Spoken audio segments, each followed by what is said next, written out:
Purge. Spoilers ahead. Watch out and take care.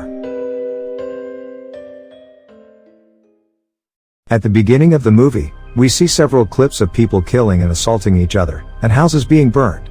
Several shootouts and gang fights resulting in hundreds of deaths are seen. In 2014, the Republican and Democratic parties had collapsed in the U.S. An economic crisis gave rise to a third political party called the New Founding Fathers of America, NFFA. The party leader is the U.S. President, Bracken.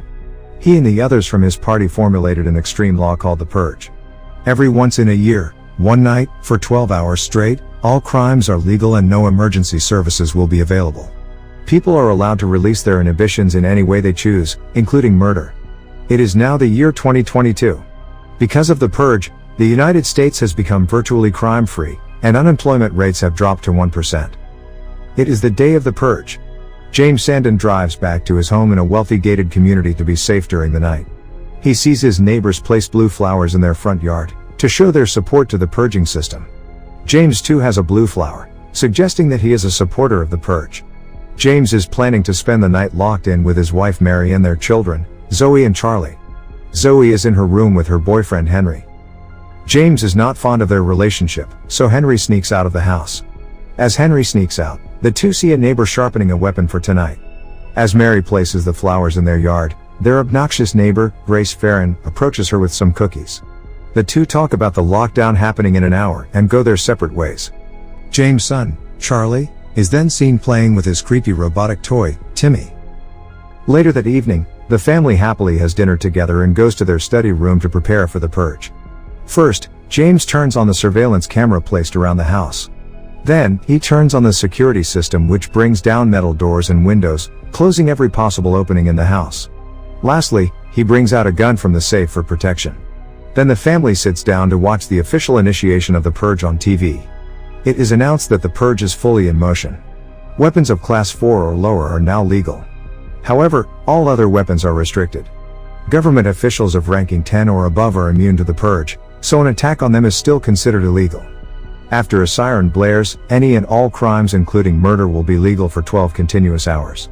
Police, fire, and any other emergency medical services will be unavailable. As the broadcast completes, the siren starts to blare, indicating that the Purge has now started. James tells his kids that since they can afford protection, they will be fine. Zoe then goes back to her room. Charlie, on the other hand, doesn't seem to like the idea of the Purge, but James tries to make him understand, saying that it allows people to take out their frustration.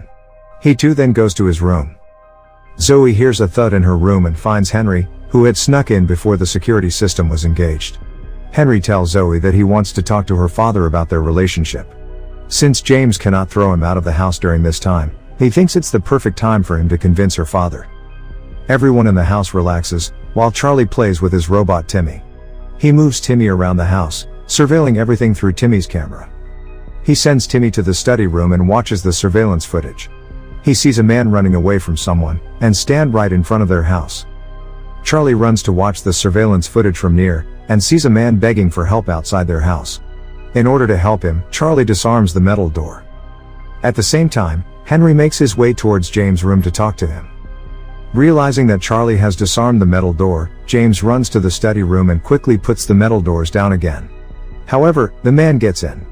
James, Mary, Charlie, and the man are in the room when suddenly, Henry fires at James from the stairs. He wants to kill James so he can be with Zoe. The two fire at each other and Henry gets shot. Seeing this, Zoe saves Henry and takes him away, after which James looks around to see that the strange man is gone too. To ensure his family's safety, James takes his family into a safe room and goes to look for Zoe. He finds Henry's dead body in the room. We see that the stranger is standing right behind him as he checks Henry's pulse, but James doesn't see him. Charlie sees a group of people approaching their home through the camera and calls his parents. The group is masked and has weapons in their hands. The group leader stands right in front of the camera and starts talking. He knows James's name and tells the family that one of their targets was lost. The group got to know from their neighbor that the target had run into their house. Now, the group wants the target out so that they can kill him. If the family doesn't send him out in time, they threaten to get inside the house and kill everyone, as they know a way to break in. Then, the group cuts off the power supply to the house, and everything goes black. James tells the family that they have to find the man and force him outside, but Charlie is reluctant to the idea.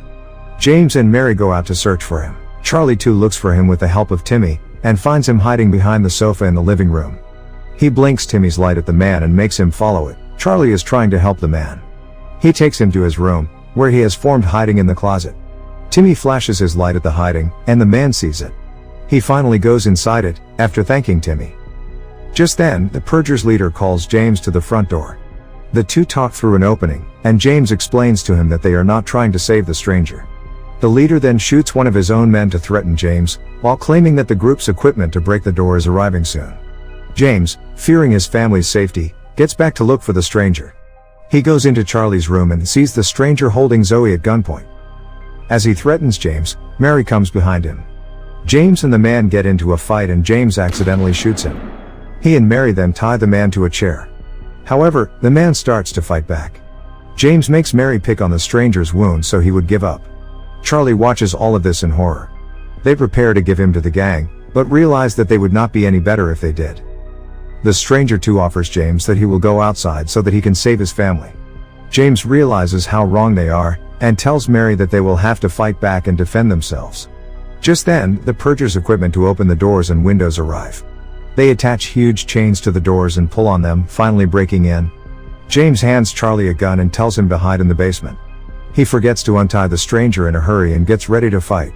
Zoe hides in her room, while the stranger tries to free himself. Now the Purgers start to break in.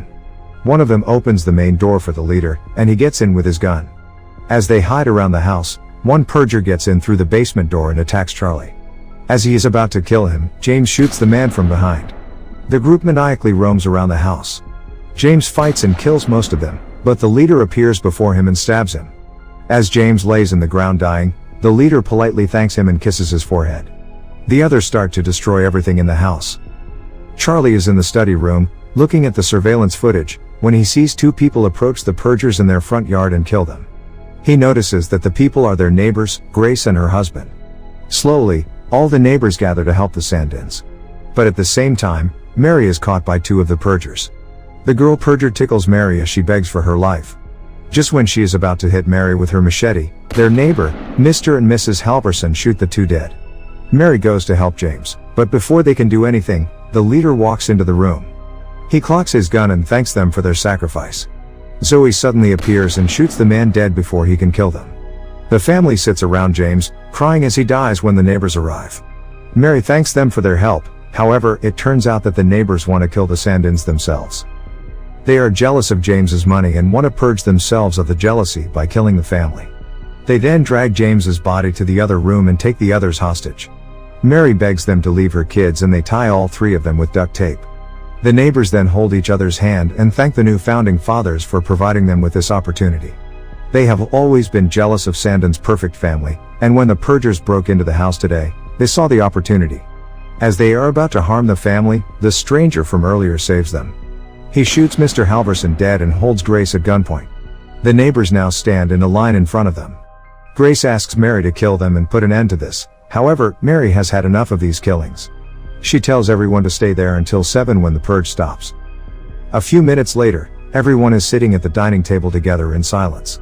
The stranger still points his gun at the neighbors to keep them in check. Charlie and Zoe cry, while holding their father's hand. Suddenly, Grace tries to take the rifle from Mary's hand, but Mary breaks her nose instead, yelling at her.